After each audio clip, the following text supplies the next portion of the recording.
All right, I'm here at one of our projects in Brookfield. We had a buyer for this property. The people were going to purchase this property, but what ended up happening, they were going to do their radon test today. And when they went down to do the radon test, there was some flooding. So this is the first sight of what's going on down here, what type of damage we have. So looks like we have probably a couple inches of water just standing here. We're gonna kind of see what's going on.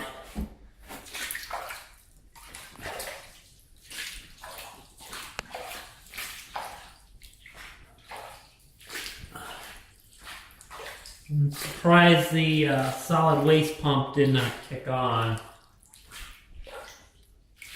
because that should have kicked on even though the sump pump is not working.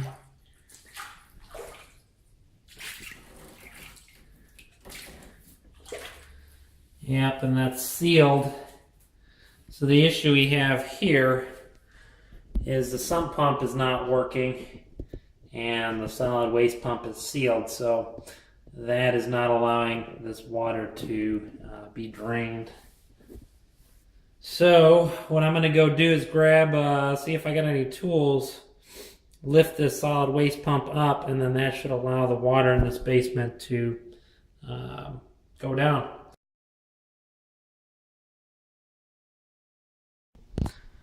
So right now this was about the only tool I had. My vehicle's in the shop right now. So it's the only tool I got with me. I'm going to undo these bolts all around the side of the solid ejector pump. So you can see the sump pump is dead, so it's not doing anything. So I'm going to use this tool here, make use. It's not necessarily the right tool for the job, but it's better than nothing.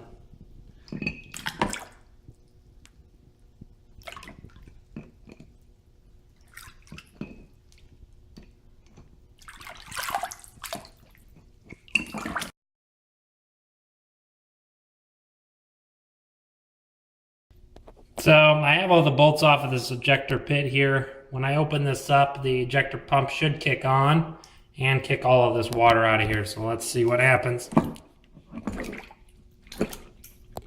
And it doesn't look like any water is actually going into the ejector pump. What I'm guessing is that the ejector pump doesn't work either, and that was actually supposed to be replaced by the contractor. So I'm trying to figure out if he actually replaced this ejector pump or not, because it should be brand new and it should be working.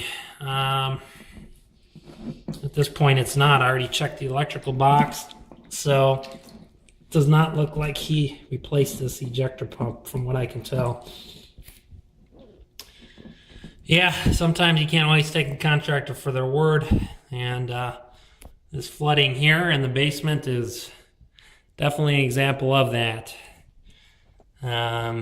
So you definitely always want to double, triple check their work to ensure that things are getting done to code and getting done right.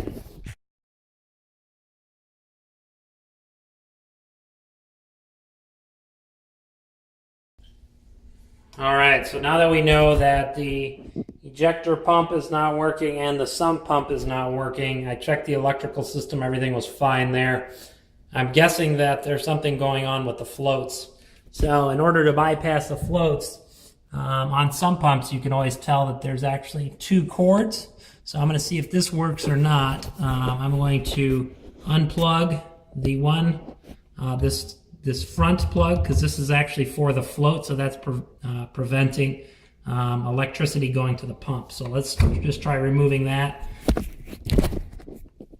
with the float and then just kicking on. There we go. We've got power going to the pump, so we should be draining this basement here pretty quick. Well, the buyers will probably end up not buying this house. We'll probably have to relist it. So just this one flooding will probably, even though it's 2 inches, will probably still cost us about $5,000. because now we have to relist it. We'll probably get less than what we paid for it. Not only that, now we have to disclose that the basement has been flooded. So from this one flooding, just a couple inches, this potentially caused us $5,000 to $15,000. So I think one of our new policies is going to be that we replace all sump pumps and all ejector pumps in all of our properties. It's just not worth it with the risk.